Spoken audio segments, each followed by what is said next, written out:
నమస్తే digital news కి స్వాగతం. నేను మీ తరుణి. ముందుగా వార్తల్లోని ముఖ్యాంశాలు.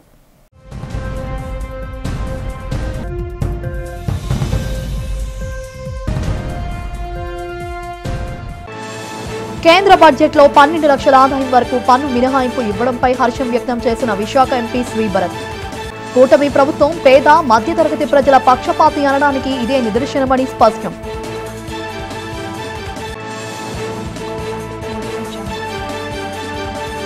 సూపర్ 6 పథకాలు అమలులో కూటమి ప్రభుత్వం వెనుకాడే ప్రసక్తే లేదన్న రాష్ట్ర మంత్రి కింజారపు అచ్చెన్నాయుడు. తమ ప్రభుత్వం మేనిఫెస్టోలో ఇచ్చిన ప్రతి హామీ నిలబెట్టుకుని తీరుతాదని వెల్లడి.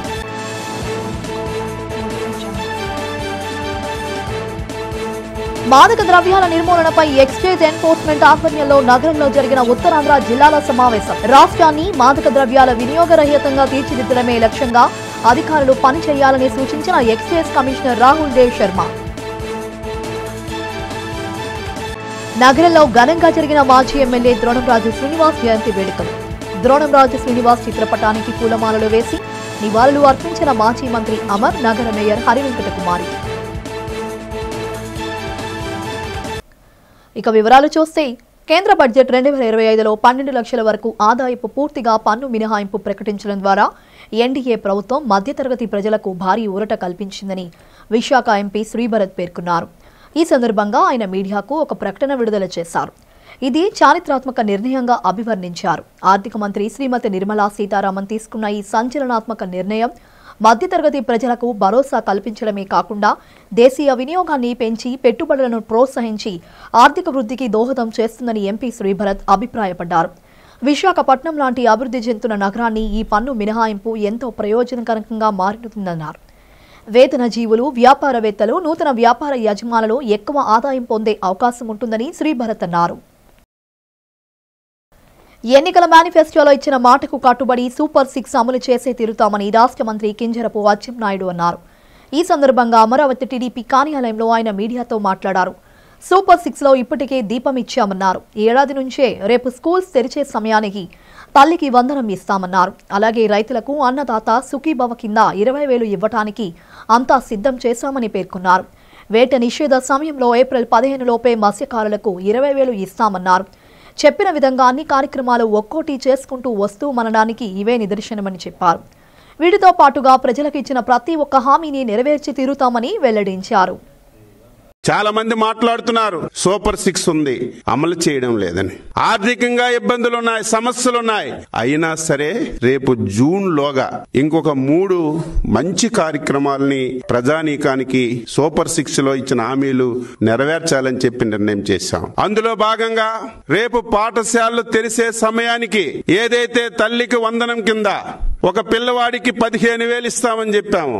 అదే విధంగా ఎంతమంది పిల్లలుంటే అంతమంది పిల్లలకి, ఒకరున్నా, ఇద్దరున్నా, ముగ్గురున్నా రేపు స్కూల్స్ రీఓపెనింగ్ సమయానికి తల్లికి వందనం కింద వారి అకౌంట్ లో డబ్బులేసి స్కూళ్లు తెరచడానికి ఈ రోజు పొలిట్ బ్యూరో నిర్ణయం తీసుకున్నాం. అదే విధంగా రైతులకి అన్నదాత సుఖీభవ కింద కేంద్ర ప్రభుత్వంతో కలిపి 20,000 రూపాయలు ఇస్తామని స్పష్టంగా హామీలు ఇచ్చాం. చాలా ఇబ్బందులున్నాయి, సమస్యలున్నాయి. కానీ ఇచ్చిన హామీ నెరవేర్చాలి కాబట్టి రేపు కేంద్ర ప్రభుత్వం మేలో ఇచ్చిన జూన్ లో వాళ్ళు ఇన్స్టాల్మెంట్ ఇస్తే ఆ ఇన్స్టాల్మెంట్ తో కలిపి రాష్ట్ర ప్రభుత్వం కూడా అన్నదాత సుఖీభవ కింద ఈ రోజు రైతులకి డబ్బులు ఇవ్వాలని నిర్ణయం చేశాం. ఈ రోజు మత్స్యకారులు ఉన్నారు. మత్స్యకార భరోసా ఏదైతే వేట నిషేధ సమయానికి 10,000 ఇచ్చేవాళ్ళు 20,000 ఇస్తామని చెప్పాం. నిషేధం రేపు ఏప్రిల్ 15 నుంచి జూన్ 15 వరకు 2 మాసాలు వేట నిషేధం ఉంటుంది. ఏప్రిల్ 15 ముందే ఇస్తామన్నటువంటి 20,000 మత్స్యకారుల కిందకి భరోసా కింద ఇవ్వాలని చెప్పి నిర్ణయం చేశామని చెప్పి తెలియజేస్తున్నాను. చాలా కార్యక్రమాలు ఈ రోజు ఎవరైతే రిటైర్డ్ అయినటువంటి మిలిటరీ ఉద్యోగులకు కార్పొరేషన్ అన్నాం, అది పెట్టాం. స్వర్ణకారుకులకి కార్పొరేషన్ పెట్టాం. దాదాపుగా 60-70% హామీలన్నీ కూడా నెరవేర్చాం. ఇంకా మిగిలినటువంటివి యువతకి నిరుద్యోగ భృతి. దేవస్థానం, ప్రజలు, రైతులకు భూ సమస్యలపై కూటమి ప్రభుత్వం పరిష్కారం చూపించిందని ఎమ్మెల్యే సిహెచ్ వంశీకృష్ణ శ్రీనివాస్ తెలిపారు. ప్రజా సమస్యల పరిష్కరించడానికి కేంద్ర రాష్ట్ర ప్రభుత్వాలు అధిక ప్రాధాన్యత ఇస్తున్నాయని చెప్పారు. నగరంలోని జనసేన పార్టీ కార్యాలయంలో జరిగిన మీడియా సమావేశంలో ఆయన జనసేన నేత శివశంకర్తో కలిసి మాట్లాడారు. ఎన్నో ఏళ్లుగా ఉన్న పంచగ్రామాల భూ సమస్యను పరిష్కరించిన సీఎం చంద్రబాబు, డిప్యూటీ సీఎం పవన్లకు కృతజ్ఞతలు తెలిపారు. సాక్షి దినపత్రిక ఛానల్పై తీవ్ర స్థాయిలో ఎమ్మెల్యే వంశీకృష్ణ విరుచుకుపడ్డారు. అవినీతికి పాల్పడే వ్యక్తిని కాదని, రాజకీయాల కోసం తన కోట్లాది రూపాయల విలువ చేసే ఆస్తిని అమ్ముకున్నారని చెప్పారు. అవినీతి చక్రవర్తి వైసీపీ అధినేత జగన్ రెడ్డి నన్ను రాజకీయంగా నాశనం చేస్తే పవన్ కొత్తగా రాజకీయ జీవితాన్ని ఇచ్చారని చెప్పారు. తప్పుడు కథనాలు రాసే వారిపై చట్టపరంగా చర్యలు తీసుకుంటానని హెచ్చరించారు. వైసీపీ నేతల అవినీతి, ప్రజా సొమ్ముతో పెట్టిన సాక్షి ఛానల్ దినపత్రిక ప్రతినిధుల అవినీతి గురించి నేను నోరు విప్పితే తట్టుకోలేరని అన్నారు. పేదలు ఉన్నటువంటి ల్యాండ్స్ 22 పెట్టి ఉన్న సమస్య, గవర్నమెంట్ ల్యాండ్లో ఉన్నటువంటి కొంతమందికి ఇబ్బందులుగా ఉన్నాయి. అలాగే ఎండోమెంట్ సమస్య, ఈ మూటికి సంబంధించి గౌరవ ముఖ్యమంత్రి గారు మన ఎమ్మెల్యేలతో మీటింగ్ పెట్టి దీనికి ఒక పరిష్కార మార్గాన్ని చూపించి ఈ విధంగా మనం చేసి ప్రజలకి అండగా ఉండాలని చెప్పడం జరిగింది. నేను ముఖ్యమంత్రి గారికి ప్రత్యేకమైన ధన్యవాదాలు, అలాగే మా డిప్యూటీ సీఎం గారికి కూడా ప్రత్యేకమైన ధన్యవాదాలు తెలియజేస్తా ఉన్నా. ఎందుకంటే చాలా ఇబ్బందులు పడతా ఉన్నారు ప్రజలు. చిన్న ఇల్లు కట్టుకోవాలనుకున్నా, లేకపోతే చిన్న మరమ్మతులు చేసుకోవాలనుకున్నా కూడా చాలా తీవ్రంగా ఇబ్బందులు పడుతున్నారు. కాబట్టి ఇవాళ ఒక మంచి నిర్ణయంతో మేము చాలా హ్యాపీగా ఫీల్ అవుతా ఉన్నాం. విశాఖపట్నం ప్రజల తరఫున ముఖ్యమంత్రి గారికి ముందు ప్రత్యేకంగా ధన్యవాదాలు తెలియజేస్తా ఉన్నాం. విశాఖపట్నంలో అనేక దశాబ్దాలుగా ఉన్నటువంటి ఒక సమస్య, పంచగ్రామాల సమస్య. ఈ సమస్యని ఎన్నికల ముందు కూటమి నాయకులు, ప్రస్తుత ముఖ్యమంత్రి గౌరవనీయులు నారా చంద్రబాబు నాయుడు గారని, అలాగే ఉప ముఖ్యమంత్రి గౌరవనీయులు కొనిదెల పవన్ కళ్యాణ్ గారు ఈ విశాఖ వాసులందరికీ కూడా హామీ ఇవ్వడం జరిగింది. ఈ సమస్యని త్వరితగతిన పరిష్కరిస్తామని చెప్పేసి ఆ దిశగా ఈ మధ్యనే మీ అందరికీ తెలుసు, ముఖ్యమంత్రి గారి ఆధ్వర్యాన అందులో మన ప్రీతమ నాయకుడు ఎమ్మెల్యే గారు వంశీకృష్ణ గారు కూడా ముఖ్యమంత్రి గారి చర్చల్లో పాల్గొనడం జరిగింది. ఈ సమస్యకి ఒక పరిష్కారాన్ని తీసుకురావడం జరిగింది. ఆంధ్రప్రదేశ్ను మాదక ద్రవ్యాల వినియోగరహితంగా రాష్ట్రంగా తీర్చిదిద్దాలన్నదే తమ లక్ష్యమని excise enforcement director Rahul Dev Sharma తెలిపారు. రాష్ట్రంలో గంజాయి సాగు అరికట్టడంతో పాటు అక్రమ రవాణాను నివారించడమే ధ్యేయంగా పనిచేస్తున్నామని చెప్పారు. నగరంలో ఉత్తరాంధ్ర జిల్లాలకు సంబంధించి ఎక్సైజ్ శాఖ ఉన్నతాధికారులతో సమీక్షా సమావేశాన్ని నిర్వహించారు. అనంతరం రాహుల్ దేవ్ శర్మ ఎక్సైజ్ శాఖ కమిషనర్ మీడియా సమావేశంలో మాట్లాడారు.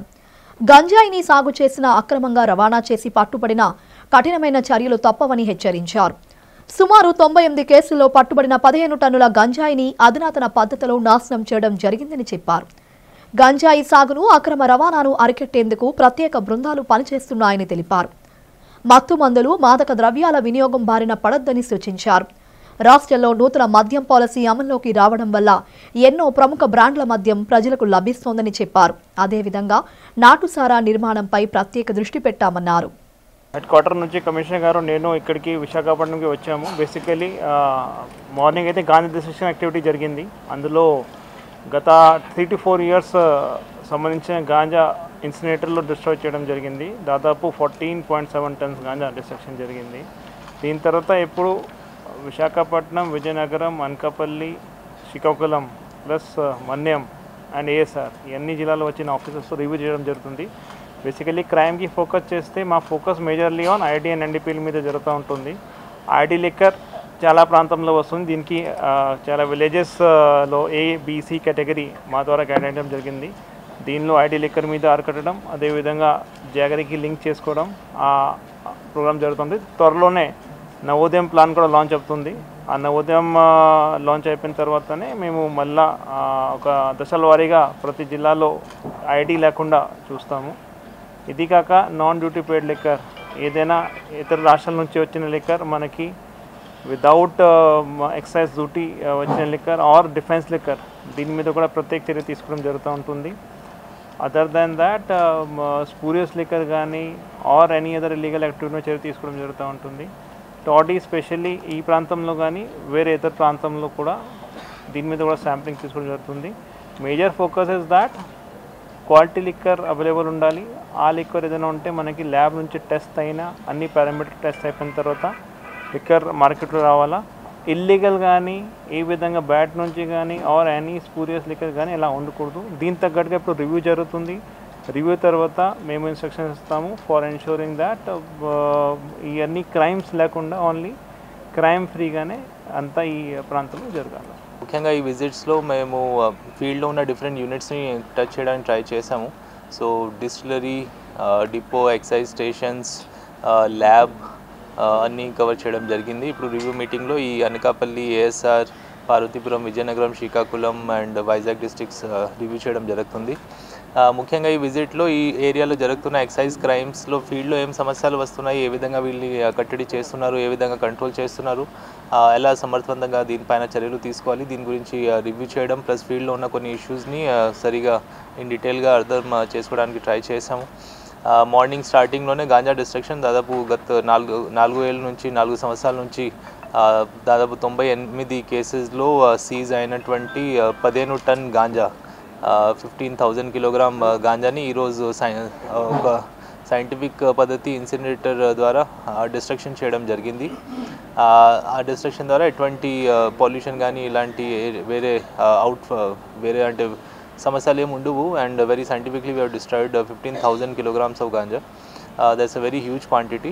ఈ ప్రాంతంలో స్పెసిఫిక్లీ ఎడ్యుకేషన్ ఇన్స్టిట్యూషన్స్ ఎక్కువ ఉండడం, బయట నుంచి కూడా స్టూడెంట్స్ రావడం and Vizag being a very growing city, we are seeing that influence of drugs, psychotropic substances కూడా కొన్ని కేసెస్ ఇక్కడ మా నోటీస్కి రావడం జరిగింది. స్పెసిఫిక్లీ కొన్ని particular types of medicines and tablets which are coming from outside states and being sold loose in open. జనరల్గా only doctor prescription ద్వారా sale జరగాలి, కానీ సైకోట్రోపిక్ సబ్స్టెన్స్గా వీటిని లూజ్ సేల్గా కొంతమంది చేస్తారు. రాష్ట్రంలో కూటమి ప్రభుత్వం ఏర్పడి కేవలం 7 నెలల కాలంలోనే రాష్ట్రానికి 2 లక్షల కోట్ల రూపాయల పెట్టుబడులు వచ్చాయని రాష్ట్ర cooperative oil seeds growers federation chairman, TDP నగర అధ్యక్షుడు గండి బాబ్జీ తెలిపారు. ముఖ్యమంత్రి నారా చంద్రబాబు నాయుడు కృషి ఫలితంగా రాష్ట్రంలో పెట్టుబడులు పెట్టేందుకు పారిశ్రామికవేత్తలు ముందుకు వస్తున్నారని చెప్పారు. జిల్లా టీడీపీ కార్యాలయంలో జరిగిన మీడియా సమావేశంలో ఆయన మాట్లాడుతూ కూటమి ప్రభుత్వం భారీ ఎత్తున పెట్టుబడులను తీసుకువచ్చిందన్నారు. జగన్ రాష్ట్రాన్ని నాశనం చేశాడని అన్నారు. రాష్ట్రంలోని ప్రజాధనాన్ని, ప్రభుత్వ ఆస్తులను దోచుకుని రాష్ట్ర ఇమేజ్ను జగన్ రెడ్డి దెబ్బతీశారని ఆరోపించారు. జగన్ సర్కార్ రాష్ట్రాన్ని అప్పుల ఊబిలోకి నెట్టేసిందని తెలిపారు. నేడు చంద్రబాబు ఇమేజ్ వలన తిరిగి రాష్ట్రంలో పెట్టుబడులు వెల్లువలా వస్తున్నాయని చెప్పారు. త్వరలో రాష్ట్రం పారిశ్రామికంగా మరింత అభివృద్ధి సాధించడం ఖాయమన్నారు. విశాఖ స్టీల్ ప్లాంట్కు కేంద్రం భారీ ప్యాకేజ్ ఇవ్వడంలో రాష్ట్ర ప్రభుత్వం చేసిన కృషిని గండి బాబ్జీ కొనియాడారు. మీడియా సమావేశంలో టీడీపీ జిల్లా ఉపాధ్యక్షుడు గొంప సత్యనారాయణ పాల్గొన్నారు. ఈ రాష్ట్రంలో ఎన్డీఏ గవర్నమెంట్ వచ్చి సుమారు 7 మాసాలు కావస్తుంది. ఈ 7 మాసాల్లో బహుశా అంటే నాకు తెలిసి ఏ గవర్నమెంట్ కూడా ఇంత ఫాస్ట్ గా ఇన్ని అభివృద్ధి కార్యక్రమాల కోసం ఇన్ని కోట్లు తెచ్చే పరిస్థితి ఎక్కడా కూడా మనం చూడలే. బహుశా దేశంలో ఏ రాష్ట్రంలో కూడా 7 నెలల లోపల సుమారు 2 లక్షల కోట్ల రూపాయలు పెట్టుబడులు తేవడం అంటే మాటలు కాదు. అటువంటిది సాధ్యం చేసిన చంద్రబాబు నాయుడు గారికి, ఎన్డీఏ పెద్దలకు, అట్లాగే లోకేష్ గారికి, ఇతర పెద్దలకు నిజంగా ధన్యవాదాలు తెలియజేస్తున్నాం. ముఖ్యంగా మరి ఇక్కడ ఏదైతే ప్రతిపక్షంలో ఉన్న నాయకులు ఉన్నారో జగనన్నకో మరి వాళ్ళు చెప్పేది ఏంటంటే ఇవన్నీ కూడా మేమే మాట్లాడిస్తాం, ఇవన్నీ మేము తేవాల్సింది తేలేకపోయాం. దీనికి సామెత చెప్తారు పెద్దలు, మీరు వినే ఉంటారు. జనరల్ గా అనొచ్చో అనకూడదో నాకు తెలియదు, కానీ ఒక ఆవిడ ప్రసవం పడుతుంటే చాలా ప్రసవ వేదన మీకు తెలుసు కదా, చాలా ఇబ్బందుల్లో ఉంటుంది. లేబర్ రూమ్ లో చాలా కష్టమైనప్పుడు ఓ పక్క ఆమె చెప్తుందంట, ఆమె ఎవరో మరి మీకు తెలిసే ఉంటది. ఆవిడకి బండ భాషలో చెప్పాలంటే ఆవిడ గొడ్రాలు, నేనైతే బ్రహ్మాండంగా 2 నిమిషాల్లో కనేదిన అన్నదట. ఇలా ఉంది మా జగన్ గారి మిత్రులు, కోడిగుడ్డు మంత్రులు వీళ్ళందరూ చేసే వ్యాఖ్యలు. నేనేమంటానంటే నీకు 5 సంవత్సరాలు ప్రజలు బ్రహ్మాండమైన ఒక విక్టరీ ఇచ్చారు. ప్రజలు ఇచ్చిన అవకాశాన్ని పాడు తీసుకోకుండా ఏ ప్రభుత్వం కూడా ఇంత ఘోరంగా అధపాతాలకు పోయేటట్టు ప్రజలు తీర్పివ్వడం లేదు. ఎన్నో ప్రభుత్వాలు వచ్చాయి, ఎన్నో ప్రభుత్వాలు మనం చూసాం. ఏ ప్రభుత్వానికి ఇంత చెప్పకొట్టినట్టు ఎవరో కూడా ప్రజలు సమాధానం ఇవ్వలేదు. దీన్ని బట్టే మీరు అర్థం చేసుకోవాలి, మీరు ఏ స్థాయిలో పరిపాలించారో ఈ రాష్ట్రాన్ని, ఏ స్థాయిలో ఈ రాష్ట్రానికి అప్పులు తెచ్చిపెట్టారో. సుమారు 10 లక్షల కోట్ల అప్పులు తెచ్చిపెట్టి అందులో నువ్వే 7 లక్షల కోట్లు 8 లక్షల కోట్లు ఇంట్లో వేసుకున్నావు. ఇంక ప్రజలకు నువ్వేం ఖర్చు పెడతావు? దీనివలన రాష్ట్రం సుమారు మనం 5 సంవత్సరాలు అనుకుంటున్నాం కానీ సుమారు 15 సంవత్సరాలు వెనక్కి వెళ్ళిపోయింది ఇవాళ అభివృద్ధి విషయంలో. రాజకీయాల్లో అవినీతి మచ్చలేని నాయకుడని, అందరితో స్నేహశీలిగా వెలుగుతూ ప్రజలకు విశేష సేవలు అందించిన గొప్ప నాయకుడు ద్రోణంరాజు శ్రీనివాసరావు అని పలువురు నాయకులు కొనియాడారు. మాజీ ఎమ్మెల్యే స్వర్గీయ ద్రోణంరాజు శ్రీనివాసరావు జయంతి కార్యక్రమం వంటలోని స్వామి వివేకానంద స్వచ్ఛంద సేవా సంస్థ ఆశ్రమంలో జరిగింది. ఈ సందర్భంగా మెగా కంటి వైద్య శిబిరాన్ని నిర్వహించారు. వైఎస్ఆర్సీపీ రాష్ట్ర యోజన విభాగం ఉపాధ్యక్షులు ద్రోణంరాజు శ్రీవాసు ఆధ్వర్యంలో జరిగిన కార్యక్రమంలో మాజీ మంత్రి గుడివాడ అమర్నాథ్, నగర మేయర్ గొలగాని హరివెంకట కుమారి, ఎమ్మెల్సీ వరదు కళ్యాణి, మాజీగూడ చైర్మన్ పిఎస్ఎన్ రాజు, పలువురు వైసీపీ నేతలు, కార్పొరేటర్లు పాల్గొన్నారు. ఈ సందర్భంగా హరివెంకట కుమారి, గుడివాడ అమర్నాథ్, ద్రోణంరాజు శ్రీవాసు మాట్లాడారు. ద్రోణంరాజు శ్రీనివాసరావు ఎమ్మెల్యేగా, ప్రభుత్వ విప్గా, వీఎంఆర్టీఏ చైర్మన్గా ఉత్తరాంధ్ర అభివృద్ధికి ప్రజలకు చేసిన సేవలు మరువలేనివని అన్నారు. అన్ని పార్టీల నాయకులతో మంచి సత్సంబంధాలు కలిగి ఉన్న నాయకుడని కొనియాడారు. నిత్యం ప్రజలతో మమేకమవుతూ వారి సమస్యలు పరిష్కరించడంలో ద్రోణంరాజు శ్రీనివాస్ చేసిన కృషిని ప్రశంసించారు. కీర్తిశేషులు మాజీ శాసనసభ్యులు శ్రీ ద్రోణంరాజు శ్రీనివాస్ గారి 64వ జయంతి సందర్భంగా వాళ్ళ తనయుడు సోదరుడు ద్రోణంరాజు శ్రీనివాసరావు గారి ఆధ్వర్యంలో, అలాగే పెద్దలు ద్రోణంరాజు గారి అభిమానులు, అలాగే వారి సహచరులు అందరూ కూడా ఈరోజు వారి జయంతి సందర్భంగా కొన్ని సేవా కార్యక్రమాలని ఈరోజు నిర్వహించడం, అందులో భాగంగా శంకర్ ఫౌండేషన్ వారి ద్వారా ఉచిత మెడికల్ ఐ క్యాంప్ని కూడా నిర్వహించడం జరుగుతూ ఉంది. చాలామంది ముఖ్యంగా దక్షిణ నియోజకవర్గ పరిధిలో ఉన్నటువంటి పేదవాళ్ళందరికీ కూడా ఐ క్యాంపులు నిర్వహించి ఉచితంగా వాళ్ళ క్యాటరాక్ట్ ఆపరేషన్స్ కూడా నిర్వహించేటువంటి దానికి వారు సహకరిస్తూ ఉన్నారు. ద్రోణంరాజు శ్రీనివాస్ గారి జయంతికి మన జిల్లా అధ్యక్షులు అమర్ గారు, వరదు కళ్యాణి గారు, శ్రీవాత్సవ్ గారి ఆధ్వర్యంలో ఈరోజు ఘనమైన నివాళులు అర్పించడం జరిగింది. చాలా గొప్ప వ్యక్తి ద్రోణంరాజు శ్రీనివాస్ గారు. ఆ ద్రోణంరాజు గారి ఫ్యామిలీ అంటేనే ఒక పొలిటికల్ యూనివర్సిటీ. ఇక్కడ నుంచి ఎంతోమంది రాజకీయవేత్తలు ఎమ్మెల్యేలుగా, మంత్రులుగా మన 2 తెలుగు రాష్ట్రాల్లో కూడా ఉన్నారు. ఏదైతే కోవిడ్ వల్ల నాన్నగారు అకాల మరణం చెందారో ఆ విషయాన్ని ఇప్పుడు కూడా అనేక మంది జీర్ణించుకోలేకపోతున్నారు. అయితే అసలు ఆయనకి పుట్టినరోజులు అనేవి చేసుకోవడం అలాంటివి అలవాట్లేదు. కానీ ఆయన ఏదైతే ఒక సేవా మార్గంతో ముందుకెళ్లారో, ఆయన జన్మదిన సందర్భంగా ప్రతి సంవత్సరం సేవా కార్యక్రమాలు, బ్లడ్ డొనేషన్ క్యాంప్స్, అలాగే ఈరోజు ఏదైతే శంకర్ ఫౌండేషన్ వారి ఆధ్వర్యంలో ఇక్కడ వివేకానంద సంస్థ దగ్గర ఐ చెకప్ క్యాంప్ పెట్టి ఎవరైతే వాళ్ళకి ఇబ్బంది ఉందో వాళ్ళకి ఫ్రీగా క్యాటరాక్ట్ ఆపరేషన్స్, అలాగే వాళ్ళ కళ్ళజోడుల పంపిణీ, అదేవిధంగా అన్నదాన కార్యక్రమం, ఇలాగా నాన్నగారి జయంతి సందర్భంగా సేవా కార్యక్రమాలు చేసి విశాఖ స్టీల్ ప్లాంట్ను సెయిల్లో విలీనం చేయాలని ప్రజాశాంతి పార్టీ వ్యవస్థాపక అధ్యక్షులు డాక్టర్ కేఏ పాల్ కేంద్ర ప్రభుత్వాన్ని డిమాండ్ చేశారు.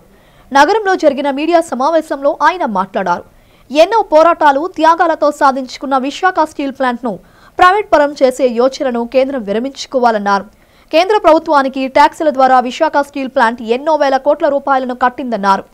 కేవలం 11,000 కోట్ల రూపాయల ప్యాకేజీ ప్రకటించి ఏదో గొప్ప సాయం కేంద్రం చేసిందని రాష్ట్రంలోని నేతలు చెప్పడాన్ని తప్పుపట్టారు. స్టీల్ ప్లాంట్ పనుల ద్వారా కేంద్రానికి చెల్లించిన సొమ్ము వద్ద ఈ ప్యాకేజ్ ఎంత అని ప్రశ్నించారు. మోడీ సర్కార్ స్టీల్ ప్లాంట్ను సెయిల్లో విలీనం చేసి ఉద్యోగులకు బకాయి పడిన జీతాలు చెల్లించాలని డిమాండ్ చేశారు. కేంద్ర ప్రభుత్వం బడ్జెట్లో స్టీల్ ప్లాంట్కు అధిక ప్రాధాన్యత ఇవ్వాలని కేంద్ర ప్రభుత్వాన్ని కేఏ పాల్ కోరారు. రాష్ట్రంలోని ఎన్డీఏ కూటమి నాయకులందరూ రాష్ట్ర ప్రయోజనాలు కాపాడేందుకు కేంద్రంతో పోరాడాలన్నారు. స్టీల్ ప్లాంట్ని సెయిల్లో మేము చేర్చము అనడానికి కారణం ఏంటి? స్టీల్ ప్లాంట్ని సెయిల్లో చేర్చాలి. 2, స్టీల్ ప్లాంట్ ట్యాక్సుల ద్వారా మేము 55,000 కోట్లు ఇచ్చాం. మీరేదో 11,000 కోట్లు మీ బ్యాంకులకు రుణమాఫీ చేసుకోవడం కాదు. స్టీల్ ప్లాంట్ కొరకు కనీసం 55,000 కోట్లు 25,000 కోట్లు రేపు బడ్జెట్లో పెట్టాలి. ఈనాడు, జ్యోతి, వార్త తెలుగువారే కాకుండా ఇంగ్లీష్ పేపర్లు అందరూ మీరు హెడ్లైన్స్ పెట్టి రాయండి. our demands, our fundamental rights, Article 14, 1921. 3 వెంటనే బాకీలున్న 3-4 నెలల జీతాలు ఇప్పుడు రాబోయే ఈ నెల జీతం తక్షణమే రిలీజ్ చేయాలి రేపే. 4 స్టీల్ ప్లాంట్ని ప్రైవేటైజ్ చేయడానికి పేరుతో అదానీ, అంబానీ, మిత్తాల్, జిందాల్కి అమ్మడానికి మీరు 14,000 ఎకరాలు అమ్మారు. ఆ ప్రయత్నం మానుకోవాలి. సింహాచలం శ్రీ వరాహలక్ష్మీ నరసింహస్వామి వారి గరుడ సేవ శనివారం నేత్ర పర్వంగా సాగింది. ఆర్జిత సేవల్లో భాగంగా ఉత్సవమూర్తి గోవిందరాజస్వామిని మండపంలో అధిష్ఠింపచేశారు. పాల్గొన్న భక్తులు గోత్రనామాలతో సంకల్పం చెప్పి పాంచాంతరంగమ శాస్త్రం విధానంలో కార్యక్రమానికి కమనీయంగా జరిపించారు. మంత్రపుష్పం, మంగళ శాసనాల తర్వాత భక్తులకు వేద ఆశీర్వచనాలు, శేష వస్త్రాలు, స్వామివారి ప్రసాదాలను అందజేశారు.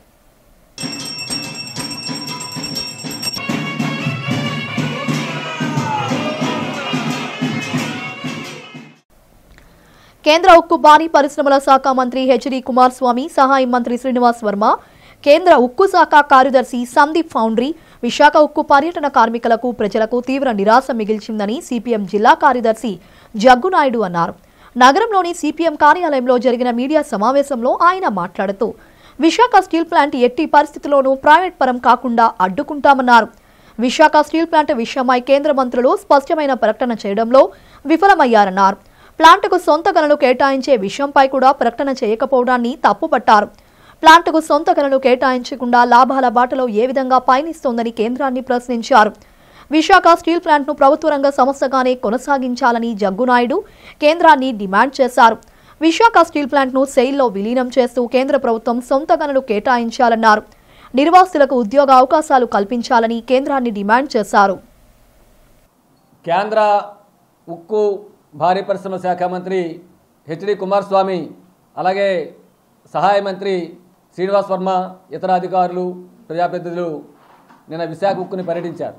ఈ సందర్భంగా విశాఖ ఉక్కు కార్మికులు కేంద్ర మంత్రులు పర్యటన స్వాగతిస్తూనే ఇటీవల కాలంలో విశాఖ ఉక్కు కోసం కేంద్రం ఇచ్చిన ప్యాకేజీకి అభినందన తెలియజేస్తూనే ఉక్కు సమస్య శాశ్వత పరిష్కారం కోసం స్టీల్ ప్లాంట్ను స్ట్రాటజిక్ సేల్ పేరు మీద అమ్మే నిర్ణయాన్ని కేంద్రం రద్దు చేసుకోవాలి, దీన్ని సెయిల్లో విలీనం చేయాలి, ఇది లాభాల బాట పట్టాలంటే సొంత క్యాపిటల్ మైన్స్ని కేటాయించాలని డిమాండ్ చేస్తూ వాళ్ళు డిమాండ్ బ్యాడ్జ్ ధరించి మంత్రులతో చర్చలో పాల్గొన్నారు.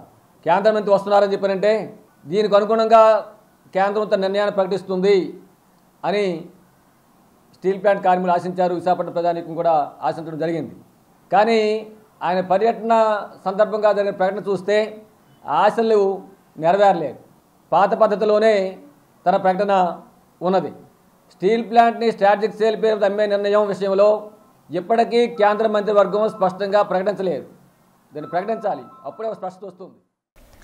స్టీల్ ప్లాంట్కు నిధులు కేటాయించిన తరువాత మొట్టమొదటిసారిగా స్టీల్ ప్లాంట్కు వచ్చిన కేంద్ర ఉక్కు మంత్రుల పర్యటనను విజయవంతం చేసిన నగర ప్రజలకు, కార్మిక వర్గానికి గాజువాక బీజేపీ కన్వీనర్ కరణంరెడ్డి నర్సింగ్రావు ధన్యవాదాలు తెలిపారు. ఈ సందర్భంగా గాజువాక పాత కర్ణవాణిపాలెం బీజేపీ కార్యాలయంలో మీడియాతో మాట్లాడారు.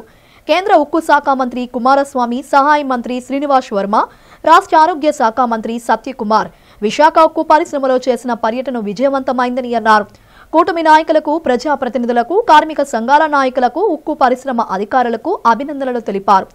ప్రధాని నరేంద్ర మోడీ నాయకత్వంలో రాష్ట్రం సీఎం నారా చంద్రబాబు నాయుడు, ఉప ముఖ్యమంత్రి పవన్ కళ్యాణ్, రాష్ట్ర ఐటీ శాఖ మంత్రి నారా లోకేష్ బాబు, బీజేపీ రాష్ట్ర అధ్యక్షులు పురంధేశ్వరి, ఇతర నాయకులు కృషితో ఉక్కు కర్మాగారానికి 11,440 కోట్ల పునరుద్ధరణ ప్యాకేజ్ వస్తుందని ఆనందాన్ని వ్యక్తం చేశారు. ప్యాకేజీ ప్రకటించిన తరువాత మొదటిసారి విశాఖ వచ్చిన కేంద్ర మంత్రులకు జిల్లా అధ్యక్షులు పరశురామరాజు ఆధ్వర్యంలో విమానాశ్రయంలో ఘన స్వాగతం పలికామని చెప్పారు. ప్రధానమంత్రి శ్రీ నరేంద్ర మోదీ గారి నాయకత్వంలో మన విశాఖ స్టీల్ ప్లాంట్కి 11,440 కోట్లు కేటాయించి స్టీల్ ప్లాంట్కి ప్రాణం పోశారు. దానికి అందరూ కూడా ఇంకా పార్టీలతో సంబంధం లేకుండా అందరూ కూడా హర్షం వ్యక్తం చేశారు. విశాఖ విమానాశ్రయానికి మొదటిసారిగా వచ్చినప్పుడు కూటమి నాయకులంతా మేమంతా వెళ్ళి ఘనంగా స్వాగతం పలకడం జరిగింది. మా జిల్లా అధ్యక్షులు శ్రీ పరశురామరాజు గారి ఆధ్వర్యంలో, అదేవిధంగా శ్రీ పివిఎన్ మాధవ్ గారు మాజీ ఎమ్మెల్సీ గారు, మన సెయిల్ డైరెక్టర్ గారు, రాష్ట్ర ప్రధాన కార్యదర్శి శ్రీ కాశీరాజు గారు, మిగతా సీనియర్ నాయకులు అందరి నాయకత్వంలో అందరూ కూడా అన్ని వింగ్లు కూడా మహిళా వింగ్ కానివ్వండి, youth wing, SC ST Morcha అందరూ కూడా పాల్గొనడం జరిగింది. ఉత్తరాంధ్ర ఆరాధ్య దైవం ప్రముఖ పుణ్యక్షేత్రంగా విరాజిల్లుతున్న సింహాచలం శ్రీ వరాహలక్ష్మీ నరసింహస్వామి వారి నిత్య కళ్యాణం అత్యంత వైభవంగా జరిగింది. ఆర్జిత సేవల్లో భాగంగా అర్చక స్వాములు ఉత్సవమూర్తి గోవిందరాజస్వామిని ఉభయ దేవేరులతో మండపంలో అధిష్ఠింపచేశారు. నిత్య కళ్యాణంలో పాల్గొన్న భక్తుల గోత్రనామాలతో సంకల్పం చెప్పి పాంచాంతరంగమ శాస్త్రం విధానంలో విశ్వకేశన్ ఆరాధన పుణ్య వచనాలతో కార్యక్రమానికి శ్రీకారం చుట్టారు. కంకణధారణ, నూతన యజ్ఞోపవిత సమర్పణ, జీలకర్ర బెల్లం, మాంగళ్య ధారణ, తలంబ్రాల ప్రక్రియలను కమనీయంగా జరిపించారు. మంత్రపుష్పం, మంగళ శాసనాల తర్వాత భక్తులకు వేద ఆశీర్వచనాలు, శేషవస్త్రాలు, స్వామివారి ప్రసాదాలను అందజేశారు. అనంతరం స్వామివారి అంతర్యాలయ దర్శనం కల్పించారు.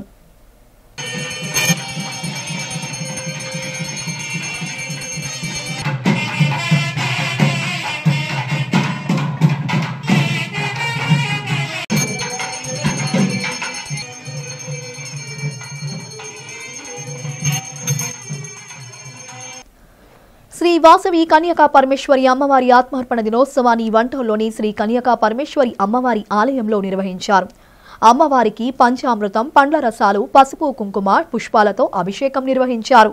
స్వర్ణ పుష్పాలతో పుష్పార్చనతో పాటు ఆలయ ప్రాంగణంలో హోమాలు, ప్రత్యేక పూజలను గావించారు. ఈ సందర్భంగా ఆలయ ప్రధాన అర్చకులు భాస్కర్ శర్మ మాట్లాడుతూ ఆలయంలో నిర్వహించిన పూజా వివరాలు, అమ్మవారి ఆత్మార్పణ దినోత్సవ విశేషాలను తెలిపారు. ఆర్యవైశ్య సంఘాల ప్రతినిధి, టీడీపీ వాణిజ్య విభాగం రాష్ట్ర కార్యదర్శి గోవిందరాజు మాట్లాడారు. ముఖ్యమంత్రి చంద్రబాబు నాయుడు అమ్మవారి ఆత్మార్పణ దినోత్సవ కార్యక్రమాన్ని రాష్ట్ర వ్యాప్తంగా నిర్వహించడం ఆనందదాయకమన్నారు. రాష్ట్ర మంత్రులు, కూటమిలోని నాయకులు అమ్మవారి ఆత్మార్పణ దినోత్సవ కార్యక్రమాలలో పాల్గొనడం పట్ల హర్షం వ్యక్తం చేశారు. మన గౌరవ సీఎం గారు చంద్రబాబు నాయుడు గారు, అలాగే మన డిప్యూటీ సీఎం పవన్ కళ్యాణ్ గారు, అలాగే బీజేపీ కూటమి అభ్యర్థులు ఈ కార్యక్రమానికి ఒక గెజిటెడ్ నోటిఫికేషన్ ఇచ్చి యాక్చువల్గా ఈ కార్యక్రమాన్ని ఆర్యవైశ్యులకు ఒక ప్రత్యేకమైన గుర్తింపు ఇచ్చినందుకు మా ఆర్యవైశ్యులు తరపునే ముగ్గురికి కూడా కూటమి అభ్యర్థులకి అభినందనలు తెలియజేస్తున్నాము. ఈ విషయాన్ని ఆర్యవైశ్యులు అంతా హర్షాదీయమైంది, అందరూ ఆనందంగా ఉన్నారు. ఈరోజు జరుగుతున్న కార్యక్రమం రాష్ట్ర వ్యాప్తంగా ఆర్యవైశ్యులంతా ఎంతో ఆనందంగా ఉన్నారు. ఏ ప్రభుత్వం చేయనిది ఈరోజు కూటమి ప్రభుత్వం చేసింది. ఆ కూటమి ప్రభుత్వానికి ఏ విధమైన రుణం తీర్చుకోవాలి, ఇంతటి మంచి కార్యక్రమాన్ని మనం గుర్తించి ఆర్యవైశ్యుల్ని ఈ కార్యక్రమాన్ని చేశారు. ఇది కూటమి ప్రభుత్వం ఎప్పుడూ మర్చిపోకూడదు. మా దేవాలయం 125 సంవత్సరాల చరిత్ర దేవాలయం అండి. ఈరోజు మాఘశుద్ధ విధినాడు మా అమ్మవారు ఆత్మావతి అయిన రోజు అమ్మవారు క్షేత్రం పెనుగొండ క్షేత్రవాస అమ్మవారు కుసుమశ్రేష్ఠి కుసుమాంబ జన్మలో అమ్మవారు పుట్టింది, జన్మించింది. అమ్మవారిని ఈరోజు మాఘశుద్ధ ఈనాడు రాజమహేంద్రవరం రాజుగారు వివాహం చేసుకుంటానని చెప్తే వివాహం పనికిరాదు, నేను భారత యొక్క సంభూతిని వివాహాన్ని చేసుకోకూడదు చెప్తే అలా కుదరదు, నేను వివాహం చేసుకుంటానని చెప్పడం వల్ల అమ్మవారు రాజుగారు అలా మాట వెంటని చెప్పి 100 హోమగుండం ఏర్పాటు చేసుకుని ఈరోజు అమ్మవారు ఆత్మాహుతి చేసుకుందండి. అమ్మవారి మీద గౌరవం కొద్దీ 102 దంపతులు ఈరోజు ఆత్మాహుతి చేసుకున్నారు. బులెటిన్ ముగించే ముందు హెడ్లైన్స్ మరోసారి.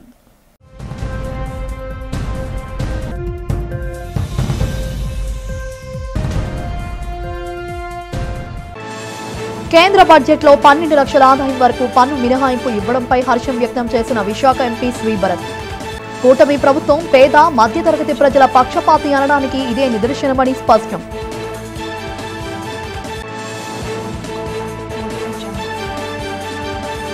సూపర్ 6 పథకాలు అమలులో కూటమి ప్రభుత్వం వెనుకాడే ప్రసక్తే లేదన్న రాష్ట్ర మంత్రి కింజారపు అచ్చెన్నాయుడు. తమ ప్రభుత్వం మేనిఫెస్టోలో ఇచ్చిన ప్రతి హామీ నిలబెట్టుకుని తీరుతాదని వెల్లడి.